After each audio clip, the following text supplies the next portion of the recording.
realmente um convite para um café é irrecusável, principalmente na escapa. Quem sabe mais tarde, depois das 3 horas, hein? E é com muito prazer que nós começamos mais um quadro do Você Incondicional, falando de comportamento. E pergunto para você, algum momento da sua vida, quis mudar algum comportamento e teve certa dificuldade? Por que é tão difícil mudar nossos comportamentos? Então, antes de responder essa pergunta, nós precisamos de entender como são formados nossos comportamentos. Afinal, nosso comportamento retrata quem somos nós, como nós falamos, como nós agimos, como nós nos portamos em diversas situações. Nosso comportamento é formado de diversas maneiras. Uma das maneiras é como nós somos educados. Nós aprendemos o que os nossos pais nos ensinam. Nós aprendemos também com as pessoas que convivem conosco, com o meio que nós vivemos. E qual o perigo? É que às vezes nós repetimos hábitos sem perceber. Se você parar para pensar, nós repetimos os mesmos hábitos todos os dias. Por exemplo, quando eu me levanto, eu escovo os dentes sempre da mesma maneira, eu vou para o meu trabalho, sempre passando pela mesma rua. Tem até pessoas, talvez vocês conheçam, alguém muito longe daqui, ou perto de você, que quando vai na igreja sempre está sentado no mesmo lugar. Então nós temos vários hábitos, sejam eles bons, saudáveis ou não saudáveis. Temos hábitos que às vezes nós tentamos desenvolver e precisamos de treinar. Por exemplo, hábito de comer devagar, de comer lentamente, hábitos de fazer exercícios físicos. Então nós temos vários hábitos, e hábitos são coisas que nós fazemos repetidamente sem pensar. Aí que vem a questão, esses hábitos, às vezes nós não tomamos consciência que podem estar contribuindo com a gente, nos ajudando a ter os resultados que nós queremos, ou não, que são chamados de hábitos automáticos. Como que nós desenvolvemos um hábito? A partir do momento que eu faço alguma coisa nova, a primeira vez que eu faço, talvez eu faço colocando toda a minha atenção.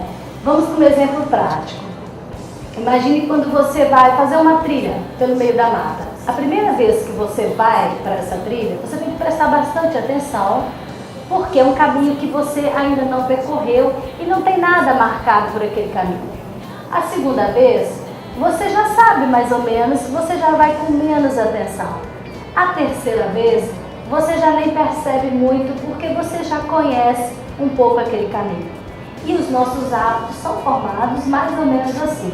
Quanto mais eu repito, mais ele entra para o meu comportamento, mais ele vai para o meu inconsciente.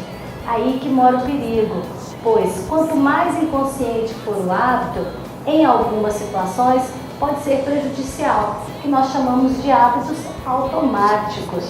Quantas coisas que nós fazemos, às vezes não paramos para pensar. Talvez já tenha acontecido com você alguma situação que você parou antes e pensou, hoje vai ser diferente. E quando você se dá conta, o que aconteceu? Eu acabei repetindo esse hábito. Então, primeira coisa, se eu quero mudar um hábito, primeiro, tomar consciência. Quais os hábitos que eu estou tendo que eu posso, que eu quero experimentar diferente, que eu quero fazer diferente? Mudar dá trabalho. Para isso a gente precisa de muita disciplina, de persistência, de determinação. Eu gosto de um exemplo, que mudar de hábito é como você vestir uma roupa muito apertada, que de repente, quando você faz algo novo, algo diferente, parece que não é você. Mas com o tempo, com a repetição, isso vai também para o meu inconsciente e eu começo a fazer de uma forma inconsciente. Então, para mudar hábito, eu preciso de ter uma habilidade, que é ser flexível. O quanto eu sou flexível, o quanto eu estou sendo flexível para mudar determinado comportamento. E ser flexível é você ter mais de uma maneira de fazer a mesma coisa. Outra coisa, se eu quero mudar um hábito e quero que esse hábito ele não volte, você deve substituir por outro. Porque o nosso cérebro, ele não gosta de vazio. Se você deixa um espaço vazio, ele coloca outra coisa. Então, quando eu quero aprender, deixar de fazer alguma coisa, eu preciso de colocar uma coisa nova. ou preciso de colocar toda a minha atenção e foco no que eu estou fazendo. Então, gente, para mudar dá um certo trabalho. E o caminho de sempre, a mudança começa comigo. Quando o mundo muda em mim, o mundo muda para mim. E quando eu consigo transformar um hábito meu, eu posso daqui a pouco começar a transformar também as pessoas que estão do meu lado. Um grande abraço e até o nosso próximo quadro.